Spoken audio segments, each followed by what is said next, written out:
구약성경 창세기 28장 1절에서 4절까지입니다.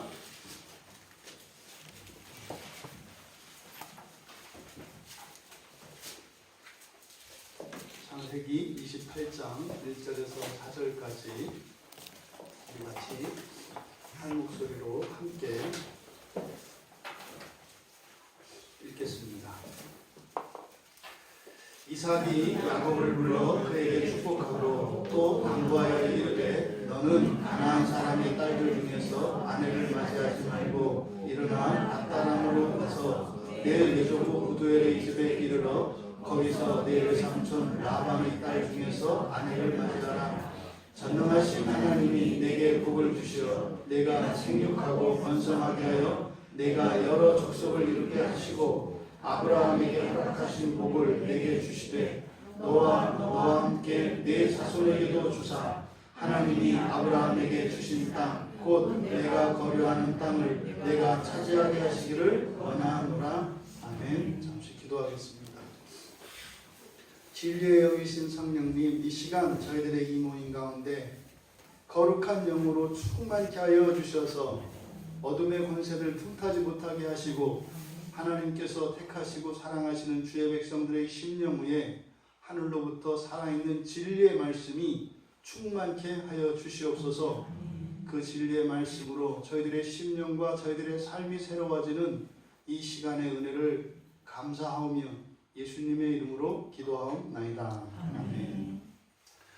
주님의 이름으로 예배에 참석하신 여러분들을 축복합니다. 오늘은 매주가 거룩한 주일입니다만 특별히 우리 광야교회에서는 매월 마지막 주일을 성수주일로 삼고 하나님께서 주신 그 말씀, 그 언약의 복을 특별히 사모하고 훈련하고 있습니다. 여러분들이 믿음으로 이 날을 구별하여 거룩하게 지키고자 할 때, 이 날을 특별히 하나님께 우리의 온 마음을 드릴 때, 이 날에 특별히 주시는 그 하나님의 복이 여러분 모두에게 임할 줄 믿습니다. 그래서 여러분의 일상생활에 거의 이 주일은 거룩한 날이다. 이 주일의 복은 정말 일주일을 결정하는 거다. 생생한 이런 여러분들의 간증이 여러분의 인생 안에 계속되어지기를 주님의 이름으로 축복합니다. 오늘 설교의 제목은 오직 하나님의 복을 구하라입니다. 같이 한번 해볼까요? 오직 하나님의 복을 구하라. 성경의 가르침 가운데 많은 주제들이 있습니다만 매우 중요한 주제가 이 복입니다. 이 복은 이 땅을 살아가는 그리스도인들에게는 아직 이 땅에 도래하지 않은, 완성되지 않은 그 하나님 나라를 살아가는 우리들에게 절대적으로 필요한 것이 하나님의 복입니다. 그래서 이 복은 너무나 중요한 것이기 때문에 사단 마귀도 이 복을 왜곡하고 이 복을 속여서 하나님의 자녀들을 넘어뜨립니다. 그러니 이 복에 대한 정확한 하나님의 가르침, 그 하나님의 말씀에 대한 지식과 이해가 없으면 우리는 하나님을 추구하고 하나님을 섬긴다고 열심히 살아가는데 그것이 오히려 하나님을 거스르는 이런 마음 아픈 일들이 일어나는 것입니다. 지난주에 이어서 우리가 이 이삭의 축복을 이제 살펴보게 될 것인데 오늘 이 말씀을 통해서 우리가 과연 무엇을 어떻게 축복해야 하는가, 무엇을 어떻게 축복해야 하는가, 그것이 나에게뿐만 아니라 우리 모두에게 유익이 되는 그런 바른 축복의 원리들을 우리 모두 배울 수 있게 되기를 바랍니다. 원래 축복한다라고 하는 이 바라크라고 하는 말의 의미는 하나님이 우리에게 복을 주시는 것이고 우리가 하나님께 대해서는 감사와 찬양을 올려드리는 거다, 이렇게 말씀을 드렸습니다. 그래서 복을 주시는 복의 원천은 오직 하나님이세요. 그런데 바로 이 이삭의 이 사건 때문에 복을 주는 이 놀라운 권세가 사람에게 주어진 거예요. 시작은 그것이 죄였습니다만 하나님은 이삭의 그 범죄를 하나님이 거룩하게 바꾸셔서 사람들로 하여금 복을 나누어 줄 수 있게 하셨다고요. 이게 놀라운 복음의 원리입니다. 우리는 죄를 져요. 그래서 망가뜨려 버려요. 그럼 하나님이 오셔서 그것을 원상 회복시키는 것이 아니라 하나님이 손을 대시면 마치 마이다스의 손과 같이 하나님이 만지시면 고장나기 이전의 온전한 상태보다 더 나은 것이 됩니다. 이해되시죠? 예를 들어서 제가 이 스마트폰을 망가뜨려요. 이걸 죄라고 합니다. 고장 내키는 거, 문제 일으키는 거. 그러면 하나님이 오셔서 이것을 고치시면 고장나기 이전의 상태가 되는 게 아니라 새로 나온 텐으로 바꾸신다고요. 이게 복음의 원리예요. 주의할 것은 뭐해라?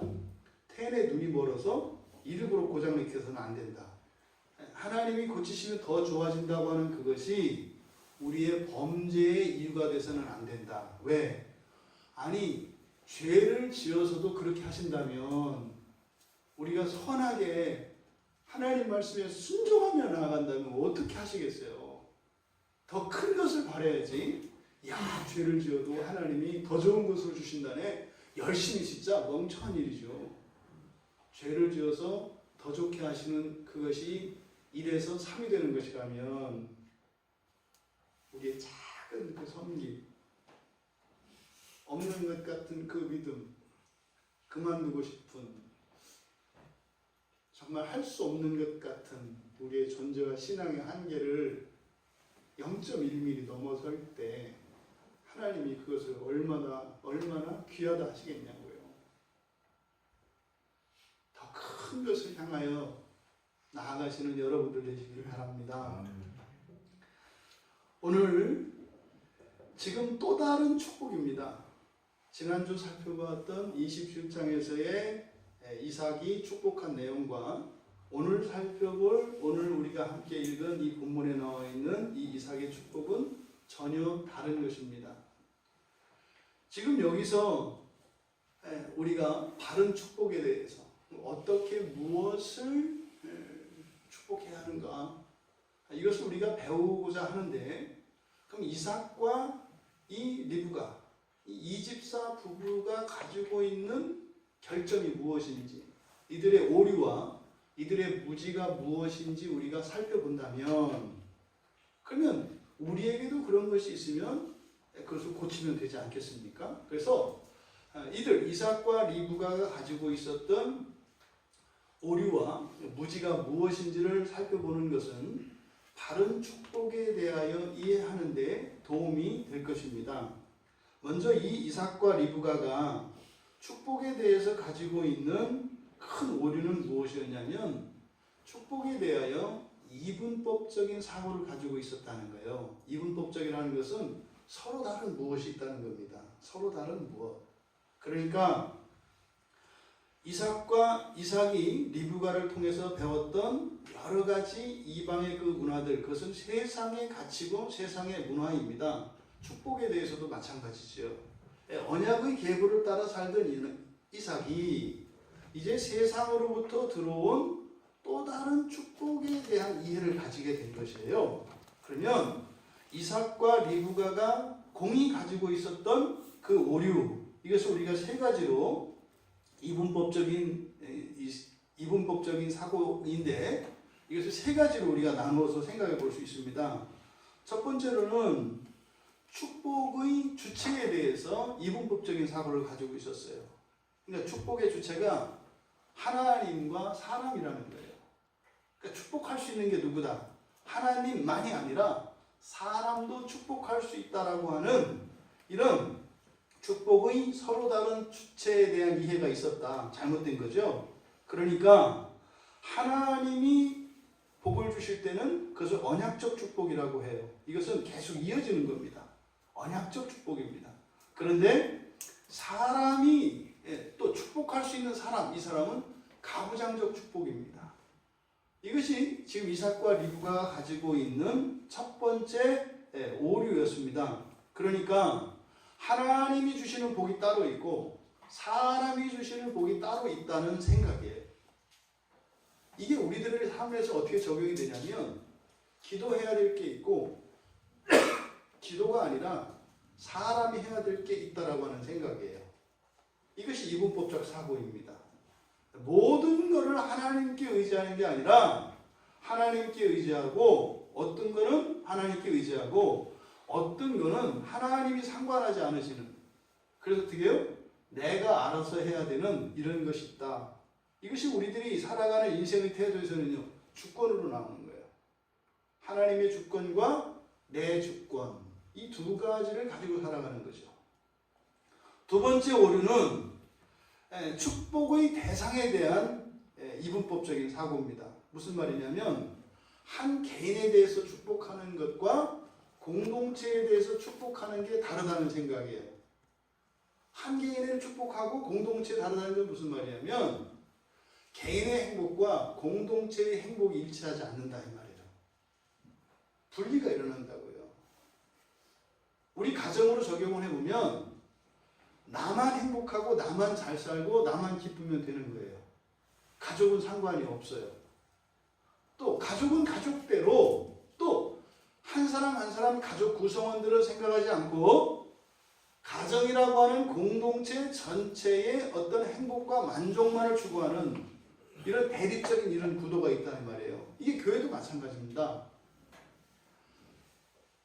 과거의 안타까운 역사입니다만 한국교회 역사 속에는 교회라고 하는 이 공동체의 번영과 발전을 위해서 개인과 성도들의 가정의 이런 행복과 번영 행복을 그냥 가벼이 여겼던 그런 슬픈 때가 있었습니다. 심지어 이런 것은요, 남성들의 경우 그런 거죠. 직장 일을 하기 위해서 직장에 자기가 몸담아 있는 그 사업이라든지 그 회사를 잘 되게 하기 위해서 자신의 건강과 자신의 신앙도 돌보지 않고 심지어는 가정도 돌보지 않는 이런 일들이 일어났었단 말이에요.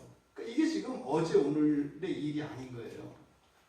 지금 이삭과 리브가가 가지고 있었던 이렇게 개인과 개인에 대한 축복과 공동체에 대한 축복이 서로 다른 것이라고 하는 이런 이분법적 사고, 이것이 이들이 가지고 있는 두 번째 오류였고, 세 번째로는 부귀한 삶, 부자로 살고 명예와 권력을 가지는 것, 이런 부귀영화에 대한 축복과 또한 믿음의 이 자손이 되는 이 축복은 서로 다른 것이라고 생각을 했어요.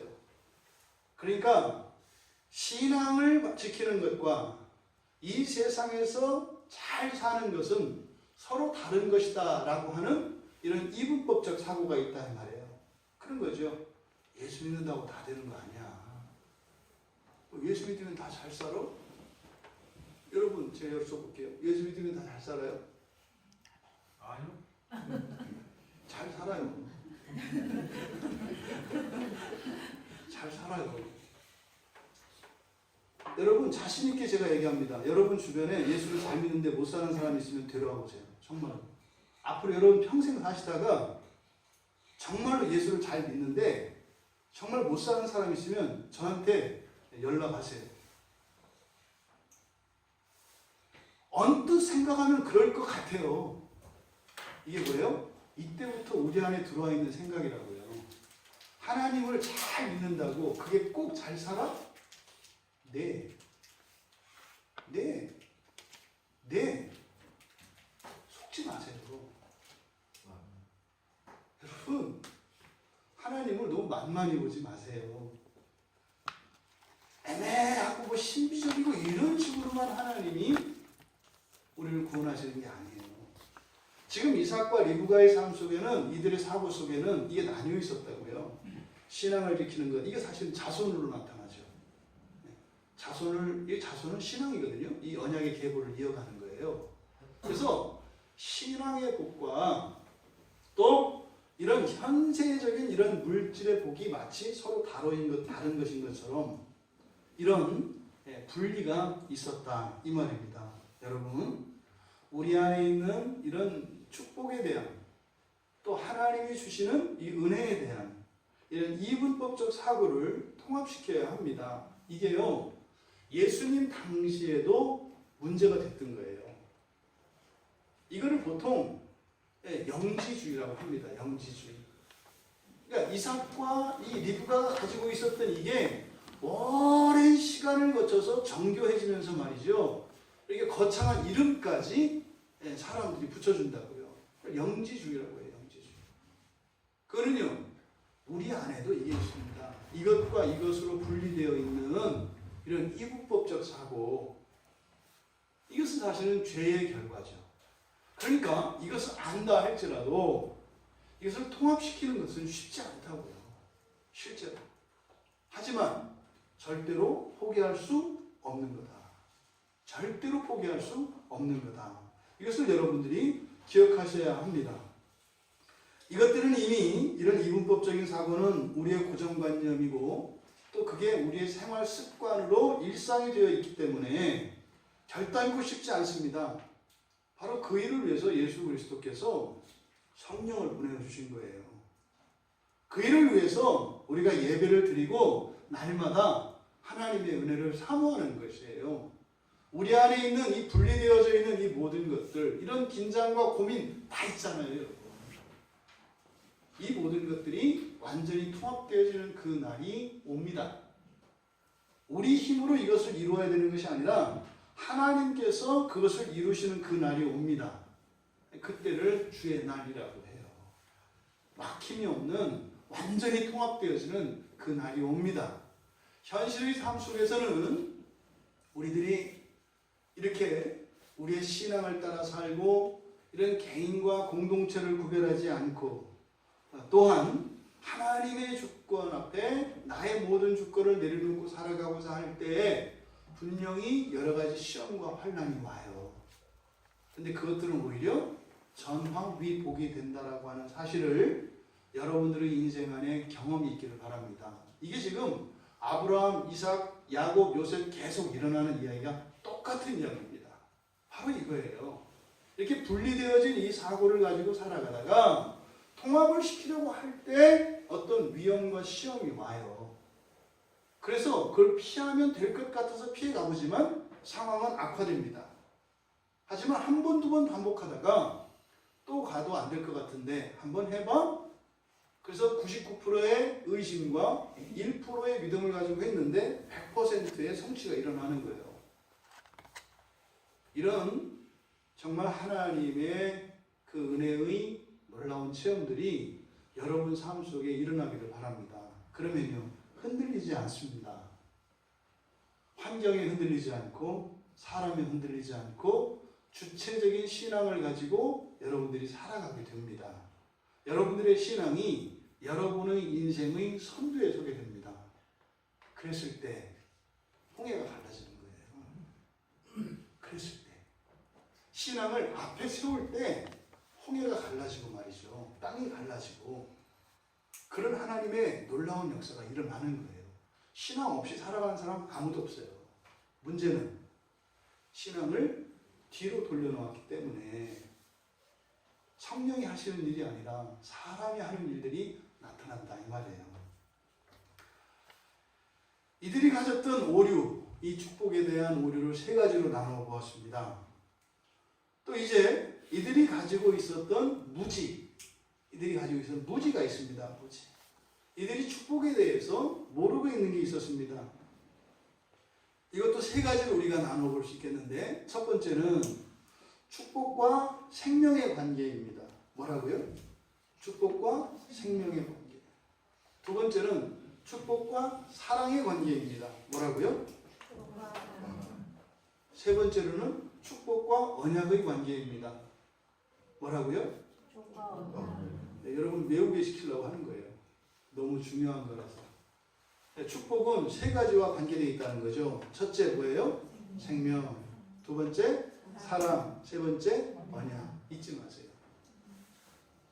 축복은 바로 생명과 사랑과 언약과 붙어 있습니다.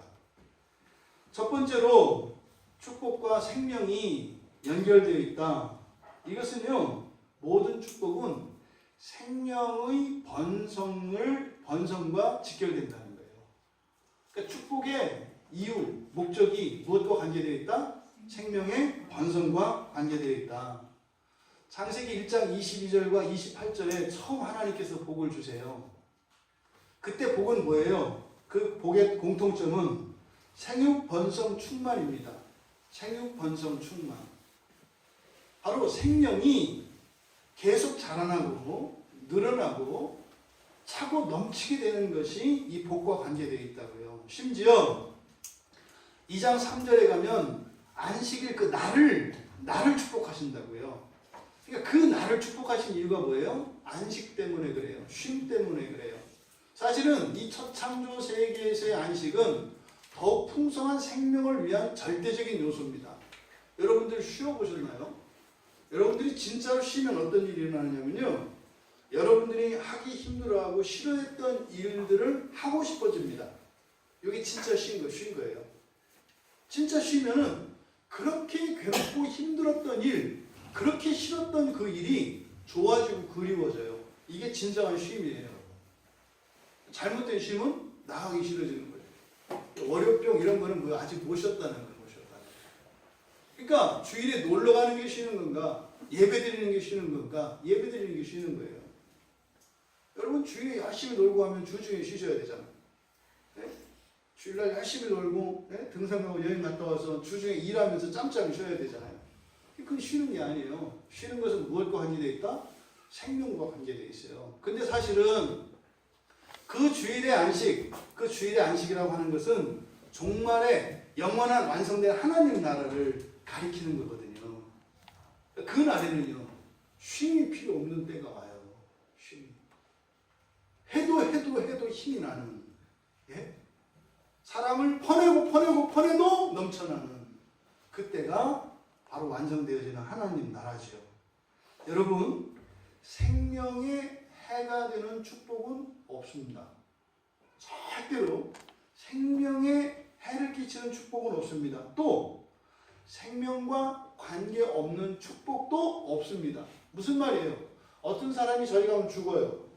그 사람에게 축복이 임해요, 안 임해요? 절대로 안 임한다고요. 죽는데 거기 복이 임하면 어떡해요?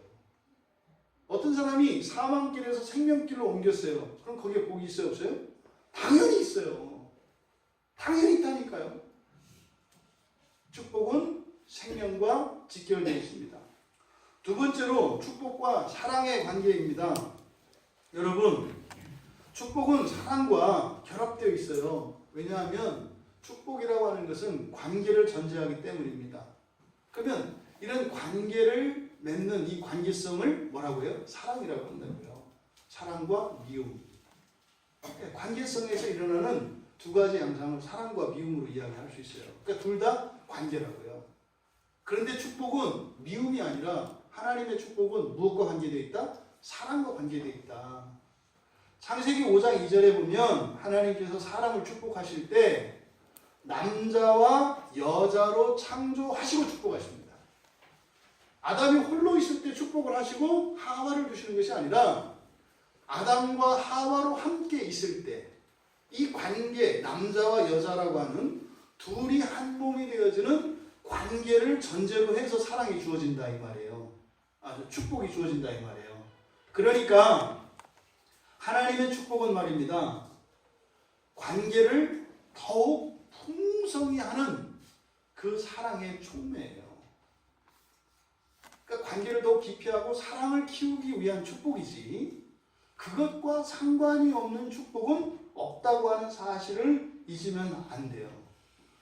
그러니까 만약에 사랑의 관계가 배제된 축복, 그것은 마약과 같은 거고요. 그것은 썩은 고기 같은 거예요. 이건 무슨 말이에요? 사랑과 관계없는 축복은 해가 된다는 의미예요. 이삭과 리브가가 구했던 이런 축복은요, 이 사랑의 이 관계의 회복, 지금 이삭과 리브가 부부 사이에 갈라져 있죠. 부모와 자녀 사이에 갈라져 있죠. 형제와 형제 사이에 갈라져 있죠. 여기에 복이 부어지면 어떻게 돼요? 저주가 된다니까요. 해가 된다니까요. 그러니까 이런 관계의 회복, 사랑의 확장이라고 하는 이것이 목적이 되어지지 않는 그곳에는 절대로 축복이 임하지 않습니다. 거기에 임한다면 그건 뭐다? 마약과 썩은 고기와 같다. 그거 먹으면 어떻게 돼요? 큰일 나요. 큰일 나요. 반대로 이렇게 사랑의 확장에는 반드시 축복이 동반된다고 하는 것을 우리가 알 수 있습니다. 여러분들이 누군가와 관계를 회복하고 사랑을 증진시키려고 한다면 거기에는 무엇이 임한다? 축복이 당연히 임한다는 거예요. 자동으로. 주시옵소서가 아니에요. 이 사랑의 확장에는 반드시 축복이 따라오게 되어 있어요. 반드시 말입니다. 성경에 보면 이렇게 언약이 계속 나와요. 언약이 막 갱신되거든요. 이 언약에 대한 이야기가 계속 나오는 건 뭐예요? 하나님께서 하나님의 백성들을 사랑하시는 사랑이 계속 증진되고 아름답게 변화된다는 거예요. 보세요. 지난주하고 지금 이제 꽃이 달라졌죠. 왜 달라졌어요? 시들어서 이렇게 하면 안 되는 거예요. 시들어서 그렇게 아니라 사랑이 확장된 거예요. 사랑이. 예, 없어진 그것들, 이게 문제 있기 때문에 그런 게 아니라고 해요. 사랑이 커갔기 때문에 새로운 거예요. 오늘 여러분들이 지난주 예배 나왔는데 왜 오늘 또 나왔어요? 왜 나왔어요? 은혜가 떨어졌어요. 이게 아니에요. 사랑이 확장돼서 사랑이 확장돼서. 여러분들이 잊지 마셔야 돼요. 여러분들이 밥을 먹을 때 왜 먹어요? 배고파서요가 아니라 어떻게 해요? 내 안에 생명의 기운이 넘쳐서 먹는 거예요. 더 나은 것으로 향하는 거지 부정적인 것들을 이유로 삼지 마라. 이삭과 리브가는요, 이들 나름대로의 사랑, 그러니까 자기의 사랑의 확장이죠. 근데 문제는 이들이 가지고 있는 그 사랑은 하나님의 사랑과 같지 않았다는 거죠. 이들이 가지고 있는 사랑은 배타적인 사랑이에요.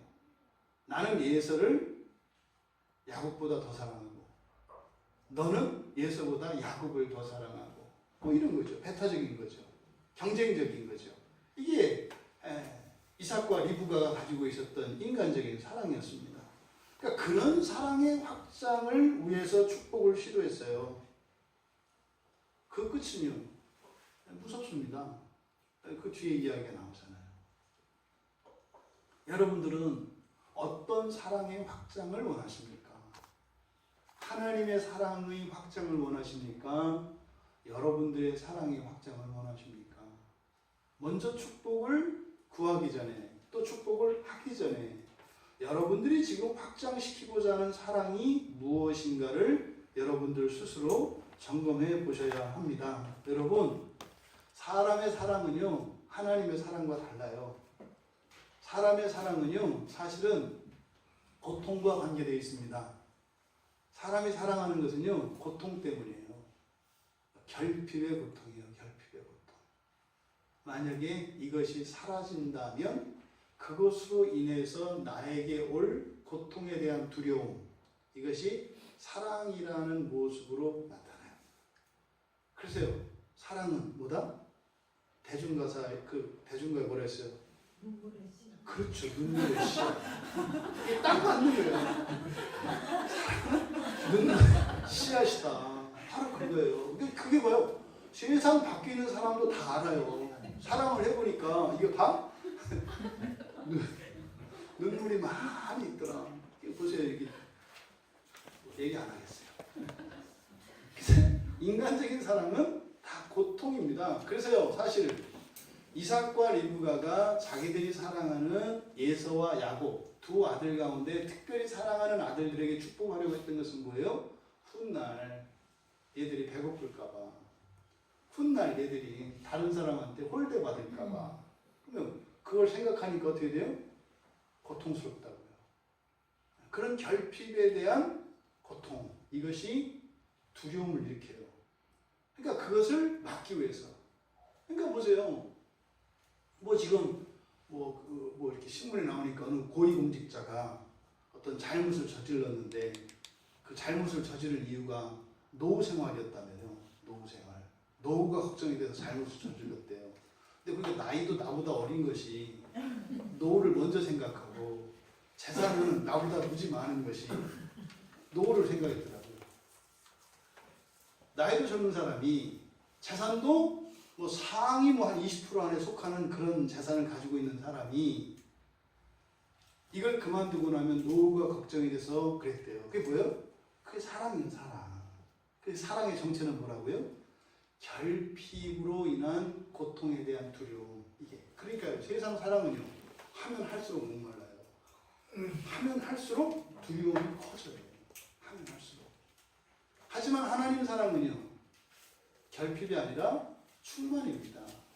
충만. 기쁨의 충만이 하나님의 사랑이에요. 그러니까 우리들이 하는 이런 축복은 하나님의 사랑으로 말미암은 것이어야 한다. 세 번째로 축복과 언약의 관계입니다. 28장 우리가 읽은 이 3절과 4절, 이거 지금 이삭이 야곱에게 한 두 번째 축복입니다. 그렇죠? 지난주 우리가 27장에서 했던 첫 번째 축복을 살펴봤지 않습니까? 근데 사실은 27장에서 이삭이 야곱에게 했던 축복은 원래는 누구를 위한 축복이었어요? 원래는 에서예요. 에서가 야곱이 에서인 척 했지만 이삭은 누구에게 축복을 한 거예요? 에서에게 한 거예요. 에서에게. 그러니까 에서에게 한 그 축복은 사실은요 뭐였어요? 인간적인 축복이었죠. 자기 사랑의 축복이었죠. 근데 뭣도 모르고 야곱이 거기다 머리를 들이민 거예요. 받으면 안 되는 건데 거기다 들이밀었다고요. 그것도 에서는 또 그 알았으면 옳다꾼이 이래야 되는데 그걸 또 들이밀어가지고 그거 죽는 게 뭔지도 모르고 똥오줌도 가리지 못하고 그거 부스러기라도 먹어야 되겠다고 또 막 들이대는 거예요. 그게 에서였죠. 근데 지금 여기서 하는 이 두 번째 축복은 정말로 야곱에게 하는 거죠. 야곱인 줄 알고 야곱에게 하는 축복이죠. 이 축복은요 언약의 축복이죠. 이건 언약의 축복이에요. 에서에게 했던 것은 다른 거죠. 지금 야곱에게 하는 이 언약의 축복, 이것이 바로 하나님께서 아브라함에게 하셨던 그리고 또 이삭에게 하셨던 그 언약의 복을 계승하고 있는 거예요. 이것이 바른 축복이죠. 근데 여러분 27장과 28장 사이에 성경은 침묵하고 있습니다만 굉장히 큰 변화가 있는 거죠. 축복을 봐도 알잖아요. 27절에서 축복하는 것과 28절에서 축복하는 게 완전히 바뀌었잖아요. 하늘과 땅 차이. 그러니까 일부러 모세는, 이 성경을 기록한 모세는 27장과 28장을 통해서 인간적인 축복과 언약의 축복을 이렇게 대조시키는 거예요. 한 사람 이삭이 이렇게 인간적인 축복을 하기도 하고 언약의 축복을 하기도 한다고요. 근데 이 두 결과가 얼마나 다른 것이고 이것이 그 내용이 어떻게 다른가 하는 것을 의도적으로 지금 서로 이렇게 대조를 시키고 있는 겁니다. 그러면 27장과 28장 사이에 이삭과 리브가는 뭔가가 지금 크게 잘못된 일이 있다는 걸 깨달은 거죠. 우리가 어떤 변화가 일어나려면 깨달아야 된다고요. 아, 이거 아니다. 그리고 조그만 것도 아니죠.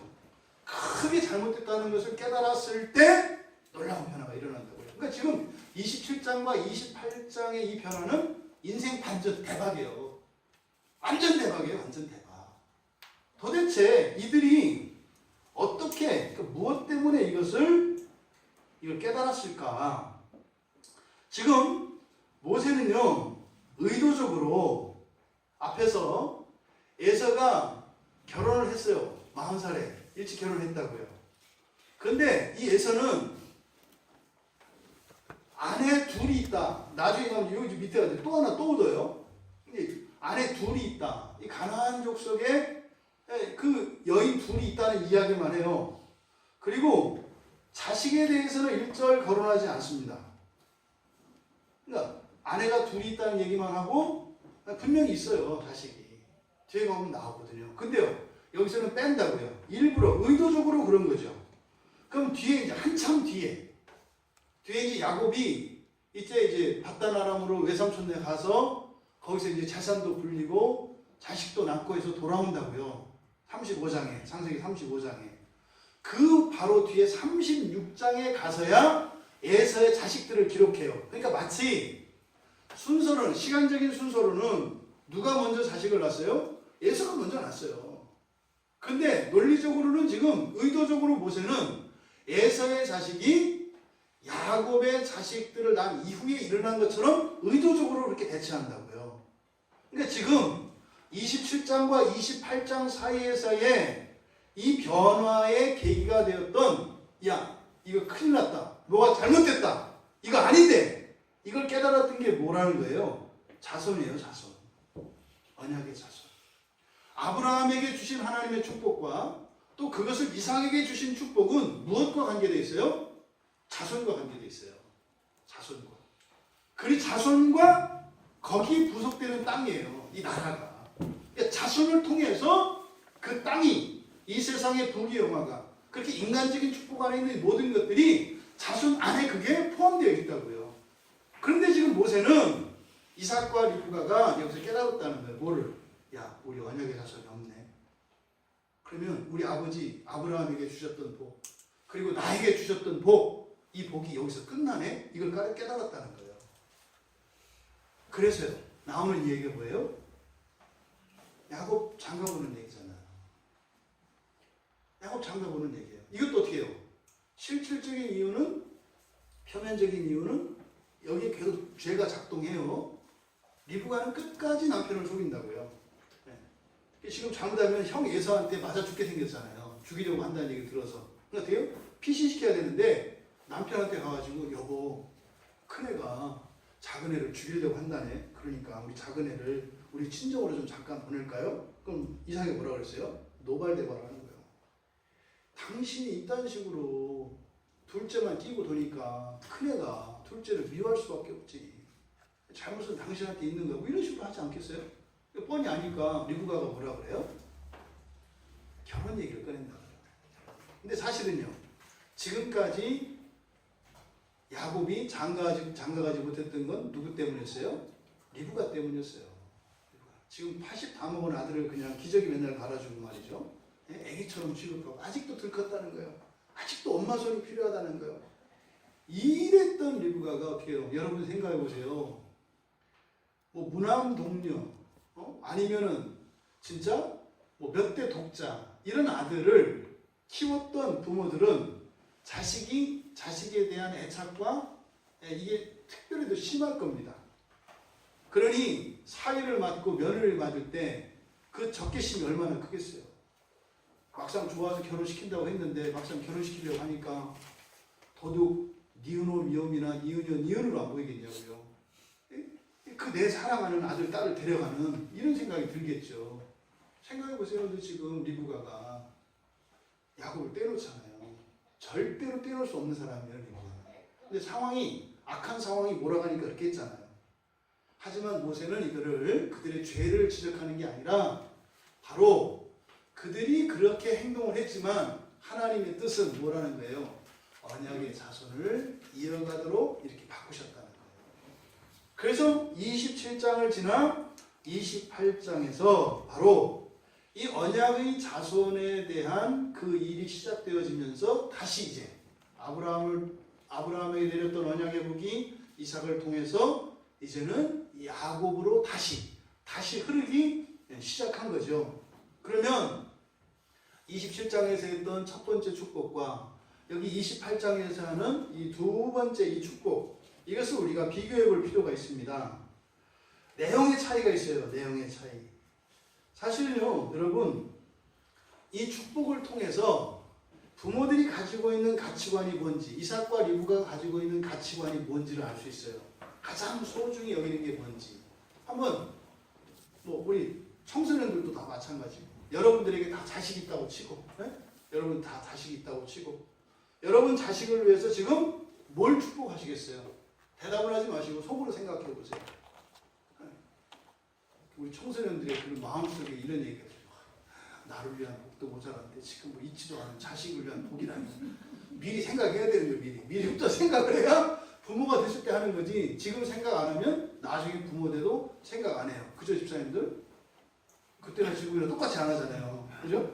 그때 했어야 지금 한다고요. 그러니까 여러분들이 결혼하기 전부터 여러분 자녀들이 생긴다면 이게 이제 그리스도인의 삶의 방식이에요. 여러분들은 무엇을 축복하겠어요? 여러분이 가장 사랑하는 누군가에게 주고 싶은 게 뭐세요? 받고 싶다면 회개하시고, 정말 사랑하는 누군가를 위해서 가장 주고 싶은 게 뭐예요? 뭐 기껏해야 돈, 명예, 지식, 권력, 인기 뭐 이런 거 아니겠어요? 그게 여러분들이 가장 큰 가치예요. 근데 앞에서 그 이삭의 축복, 첫 번째 축복 안에는 자기가 가장 소중히 여기는 거 뭐예요? 풍성한 곡식, 기름, 그렇죠? 하늘에 있을 기름진 땅 이거잖아요. 다 뭐예요? 부자 되는 거예요. 부자 되는 거. 요즘 청소년들의 대부분의 소원 다 부자예요. 놀라울 정도로. 이렇게 막 부자가 이렇게 천하를 통일한 적은 별로 없어요. 옛날에 그렇게 가난했던 시절도 공무원들 옛날에 되게 배고팠거든요. 그래도 교사가 되겠다고 하고요. 예? 뭐 이렇게 막 판사가 되겠다고 되게 겸손한 그 소원이에요. 판사가 되겠어요. 뭐 이런 거는 변호사는 약간 돈 냄새가 나. 근데 판사, 검사, 교사, 뭐 의사 이런 거는 굉장히 어려운 일이거든요, 사실은. 근데 지금 청소년들은요, 돈 하나로 그냥 통일돼 버렸어요. 이게 이삭의 첫 번째 축복의 내용이에요. 이게 첫 번째 축복이에요. 그러면 여러분, 사실상 이 첫 번째 축복은 에서, 그러니까 장남이죠. 네, 이삭의 장남 에서를 위한 그런 개인적인 축복이었습니다. 그러니까 오직 그냥 세상적인 번영과 이런 물질에 더 많은 소유를 구한 세속적인 축복이었어요. 뭐라고 했습니까? 사람의 사랑은 뭐라고요? 결핍의 고통에 대한 대비책이라고 그랬죠. 이 축복이라는 게 뭐예요? 그 축복을 받으려면 그 결핍을 전제로 하고 있다고요. 결핍을. 제가 그랬지 않습니까? 제가 어렸을 때 효자가 되는 꿈이어가지고요. 어렸을 때 상상을 아주 못된 상상을 했다니까요. 옛날 우리 국민학교 때 그 바른 생활에 나온 그 예화들이 있어요. 어머니가 막 죽어가요. 그래서 아들이 어떻게 해요? 네. 먼저 이렇게 부엌에 가가지고 뭐 싹싹싹 칼 가는 소리가 나요. 뭐하나 그랬더니 나중에 고깃국을 끓여왔어요. 나중에 알고 보니까 뭐예요? 자기 허벅지 살을 베어서 이렇게 이런 얘기 들을 때 끔찍하다 이러면 안 돼요. 지금 그 포인트를 맞춰요. 포인트를.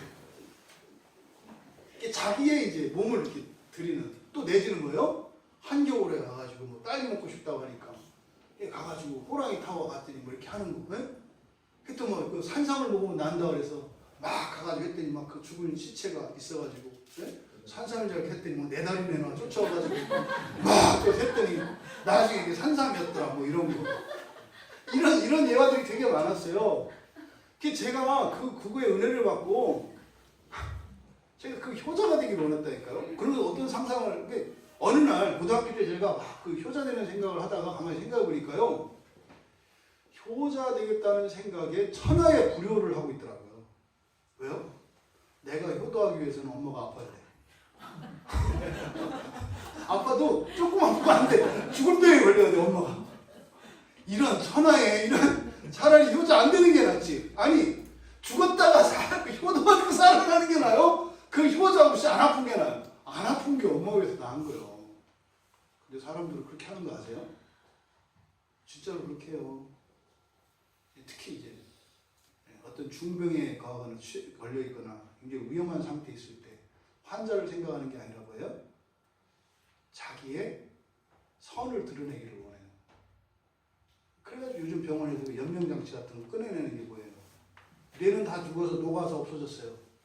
산 게 아니거든요. 근데 그걸 못 끊어요. 왜요?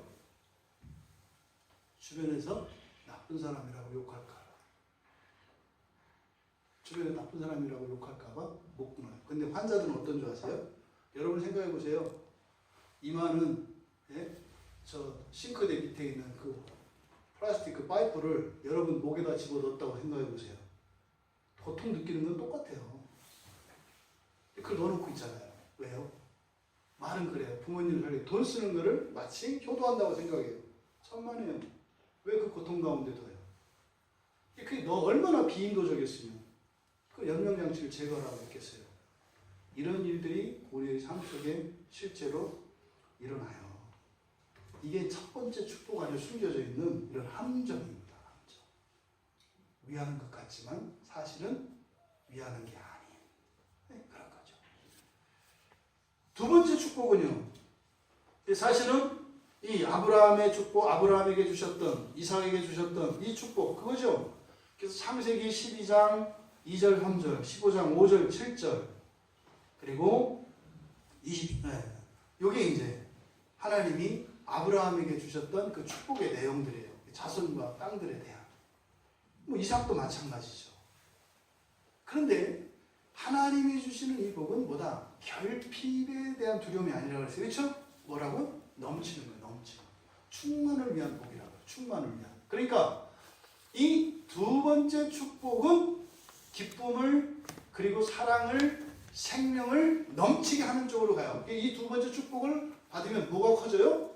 이런 생명과 사랑이 커진다고요. 근데 첫 번째 축복이 커지면 커질수록 어떻게 되는 거예요? 결핍이 커지는 거예요. 아까 그랬잖아요.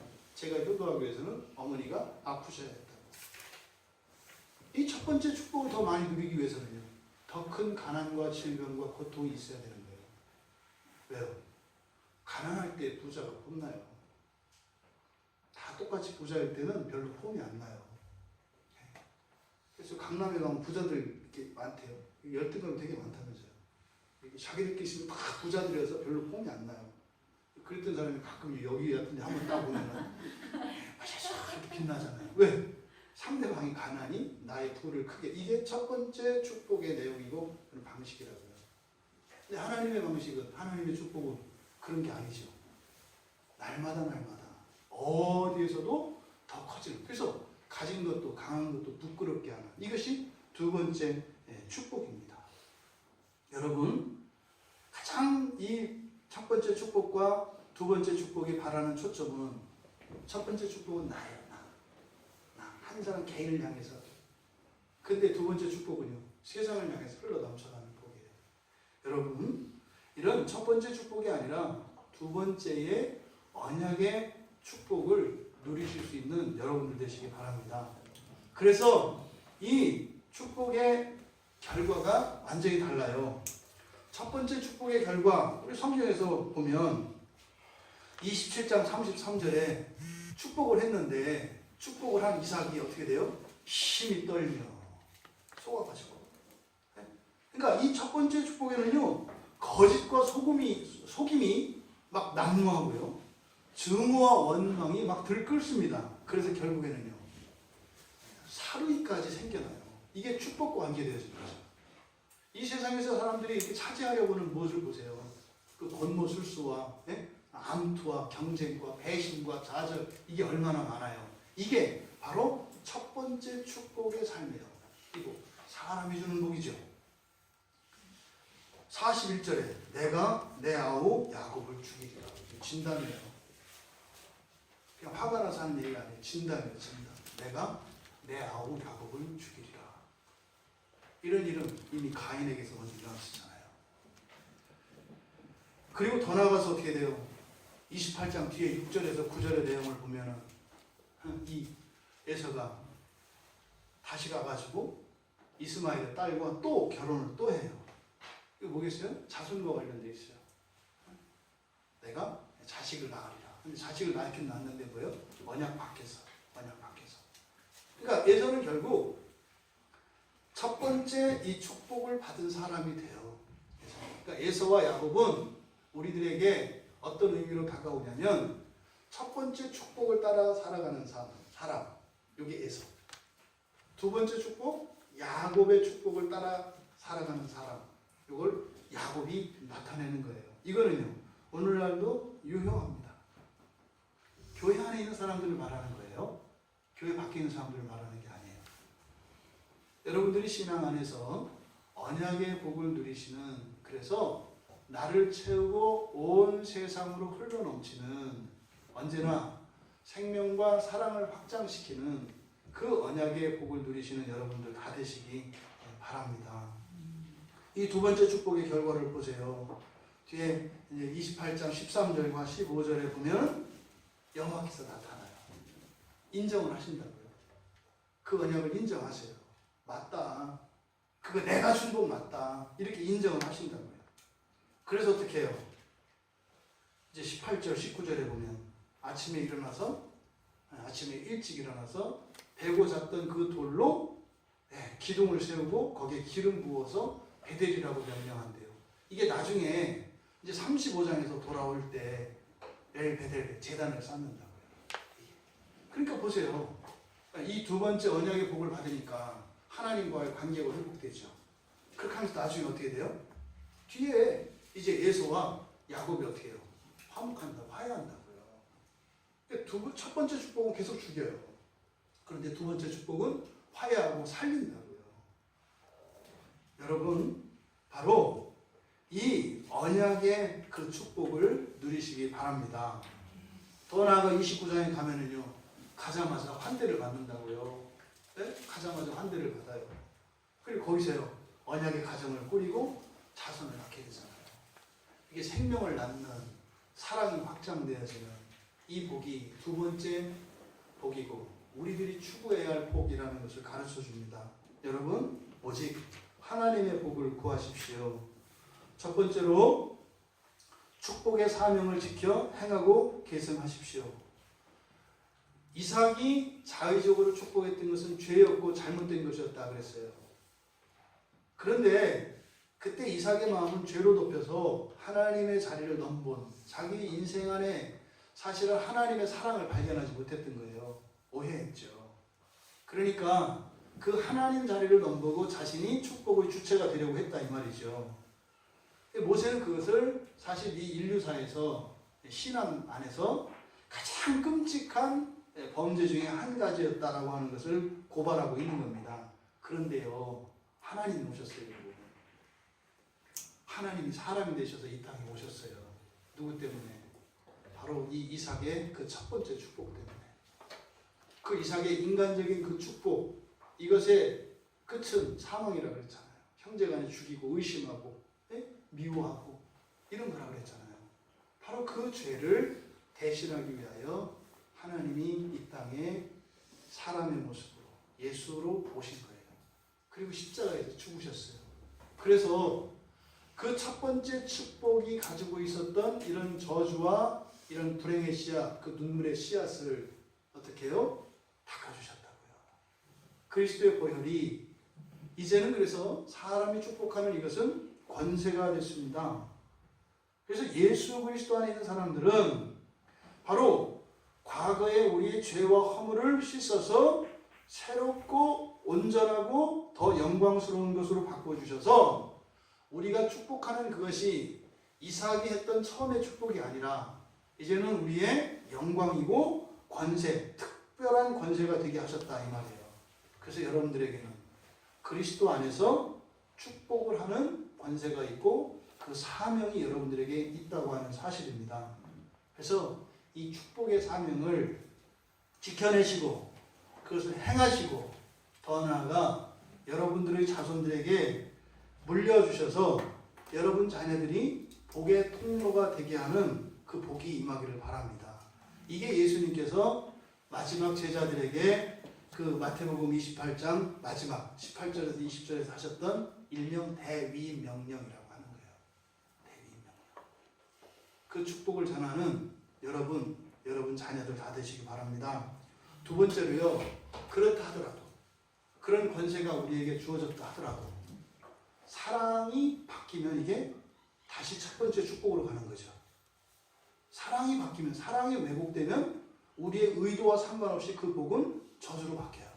그러니까요, 여러분, 하나님을 더욱 사랑하십시오.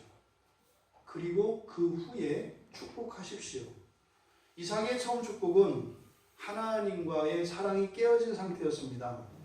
하나님 자녀들이 사실상 하나님을 미워한다는 것은 불가능해요. 미워할 수 없어요, 우리는 하나님을. 그런데 미워한다고 하죠. 우리도 미워할 때 있잖아요. 저도 있었어요. 이게 뭘까요? 미워한다고 하는 의미는 여러분, 덜 사랑한다 이렇게 이해하셔야 돼요. 성경에서 미워한다 이 말은 덜 사랑한다는 말이에요. 그러니까 미워한다는 것은, 하나님을 미워한다는 것은 하나님보다 다른 것을 더 사랑한다는 거예요.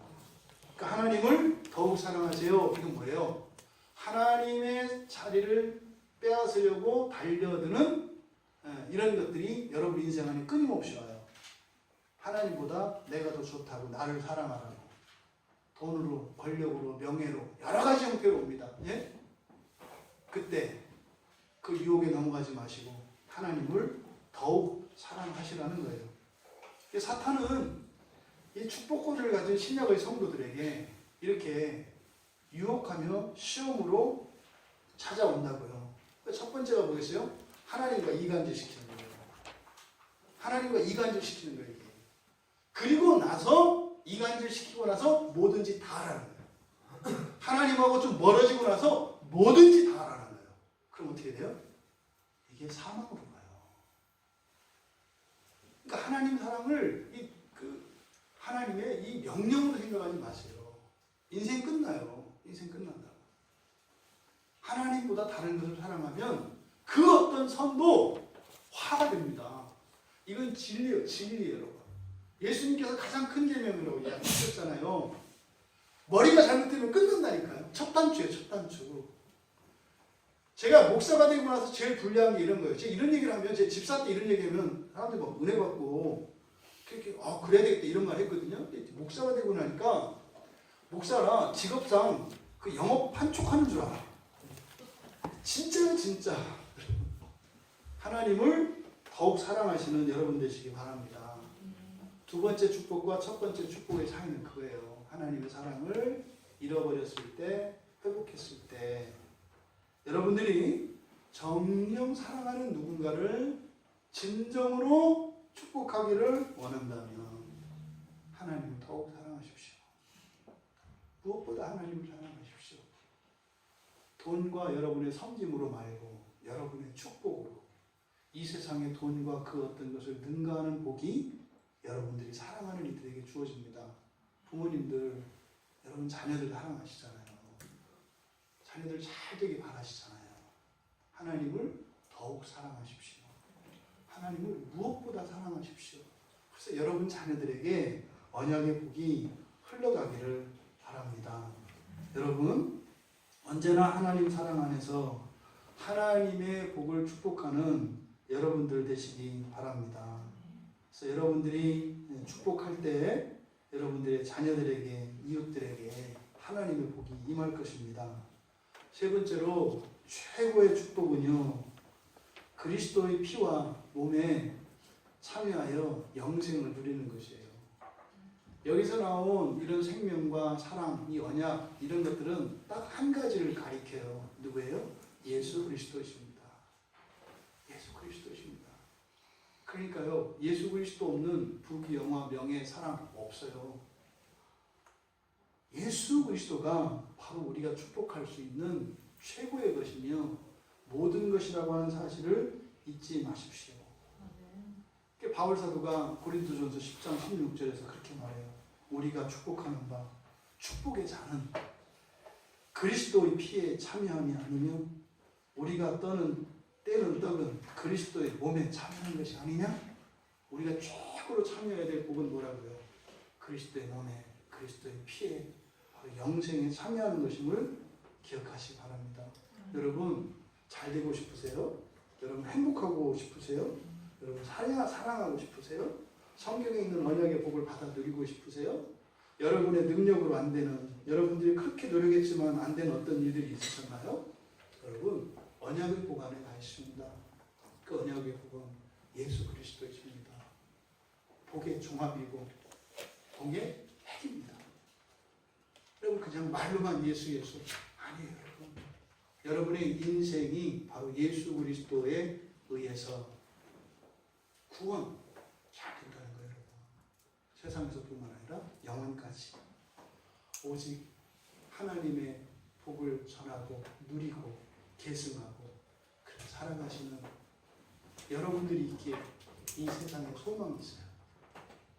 이 세상은 온통 첫 번째 축복으로 덮여 있습니다. 다 사망, 눈물의 씨앗을 막 뿌리고 다닙니다.